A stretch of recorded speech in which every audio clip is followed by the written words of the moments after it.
name is Samuel Ellison Hunt. I was born on 1st Street in August 27, 1942. Okay, story about getting a chair in the cafeteria. Couple weeks.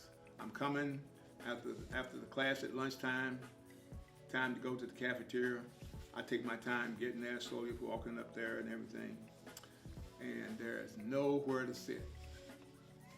Students have all the tables and chairs taken care of. And I looked across to the west side of the cafeteria there, and there was a lot of blacks, and they was inside. They had, like, sofas had been placed in a rectangular position, and a lot of the blacks were standing over there talking to each other. Well, I looked at them, I didn't know nobody. So I just left and went outside and everything. And this was happening every day. I said, next week, Monday, I'm gonna get out of my class. I'm gonna change where I'm sitting, if I can get to the door quicker, and I'm gonna run up to the cafeteria and make sure I get me a chair. And it worked. So I got a chair. I'm sitting at a table. People came over and said, can I have the chair? Can I have the chair? I said, you can have the chair. And this went on all week. And over the weekend I said, I'm not giving my chairs up no more.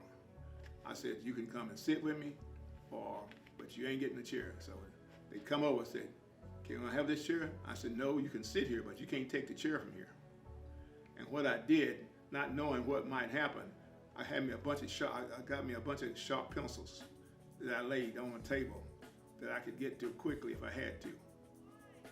I was in the Army, and they told us not to be taking no junk off of people. So anyway, one day I was late getting there because the teacher kept us.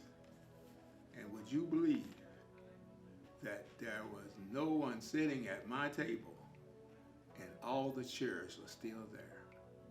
I couldn't believe it. It got where teachers were coming out to see me sitting out there.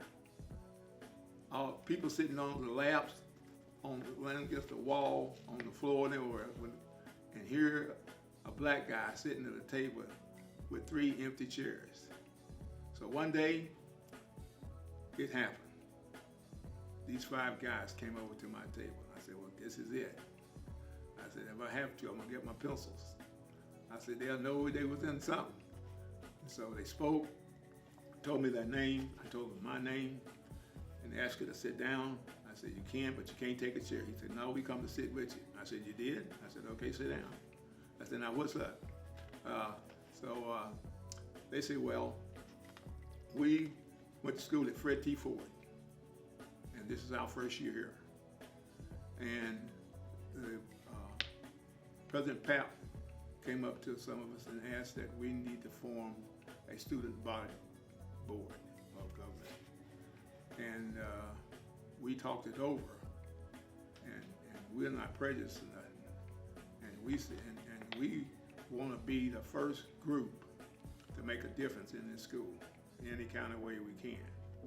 And said, you act different than other blacks here, and you're a little bit more bolder, and you're the kind of person we want to be working with.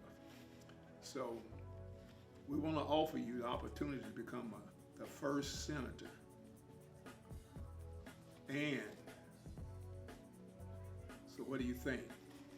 So I told them what I thought. And I said, I don't know if I want to do this.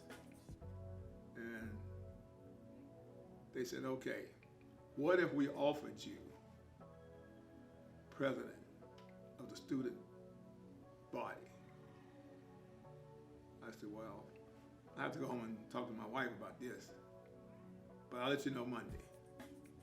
So come back, I said I would take it, so I became a senator. We had our first executive meeting, and I was told the bad news that I was not going to become president because one of the guys had offered Paula the president position to get her in because they had not had a woman on their board, on the board before, And I said, well, I don't have no problem with that. I said, that'll be good. You know, 2 minorities, women and a black guy on there. So I got first vice president. That was a good deal.